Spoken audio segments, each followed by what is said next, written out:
তোমার নাম? আমার নাম অভিরূপ ভদ্র। কোন স্কুলে পড়তে? সারদা বিদ্যা মন্দির, রায়গঞ্জ, উত্তর দিনাজপুর। আজকে তো রেজাল্ট বেরিয়েছে, এখন অবধি কি জেনেছো, কত নাম্বার এসেছে তোমার? এখনো অবধি আমি লাইভে যা দেখলাম, ঘোষণা করলেন যে 698 পেয়ে আমি প্রথম হয়েছি।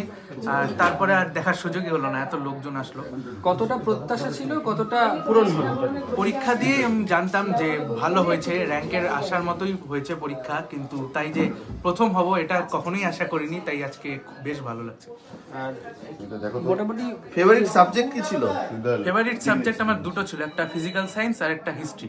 আচ্ছা, আর কি পড়াশোনা ছাড়া আর কি ভালো লাগতো? পড়াশোনা ছাড়া আমি মানে বই পড়তাম, একাডেমিক্সের বাইরে মনীষীদের বই পড়তাম, সিনেমা দেখতাম। হ্যাঁ, কোন মনীষী সব থেকে প্রিয়? স্বামী বিবেকানন্দ নিঃসন্দেহে। আচ্ছা, আর কোন সিনেমা সব থেকে প্রিয়? ট্রিপল আর, হ্যাঁ, ট্রিপল আর, আর 2022। আচ্ছা। ক্রিকেট হ্যাঁ, কতটা প্রিয়? ক্রিকেট ভালো, কিন্তু হচ্ছে ক্রিকেট নিয়মিত দেখতে গেলে পড়াশোনার সঙ্গে কম্প্রোমাইজ করতে হয়, তাই আমি শুধু সময় পেলেই দেখতাম।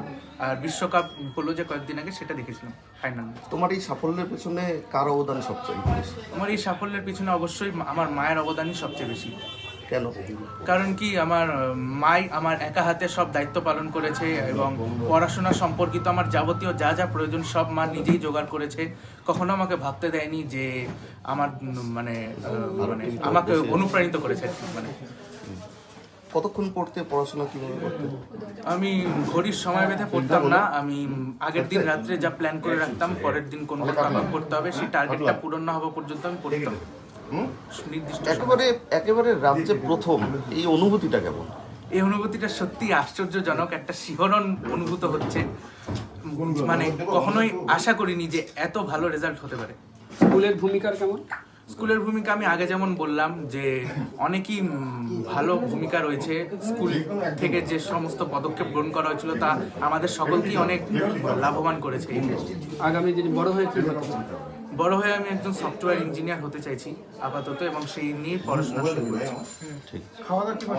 আগামী যারা মাধ্যমিক খাওয়া দাওয়া মানুষ যা খায় আর কি বলবো। Favourite dish? বিরিয়ানি। আগামীতে যারা পরীক্ষা দেবে তাদেরকে কি বলবে? আগামী দিনে যারা পরীক্ষা দেবে তাদের উদ্দেশ্যে আমি একটাই কথা বলতে চাই যে প্রতিদিন পড়ো, ধারাবাহিকভাবে পড়ো। ডিসিপ্লিনটা নষ্ট হলে মেকআপ করা খুব মুশকিল। কতক্ষণ পড়তে দেবে? আমি বললাম যে সময় বেঁধে আমি পড়তাম না, আগের দিন যে টপিকটা স্থির করে রাখতাম সেটাই পরের দিন কমপ্লিট করার চেষ্টা করতাম। এবং হ্যাঁ, যদি একটু আগেই হয়ে যেত তাহলে আমি নেক্সট দিনের টপিকটা ওই দিনই শুরু করে দিতাম। তোমার হচ্ছে প্রাইভেট কটা ছিল? আমার 9 জন গৃহশিক্ষক ছিলেন, তাদের কাছে আমার পড়তে হতো। আরো ভালো ভালো খবর দেখতে সাবস্ক্রাইব করুন বাংলা হান্টির ইউটিউব চ্যানেল।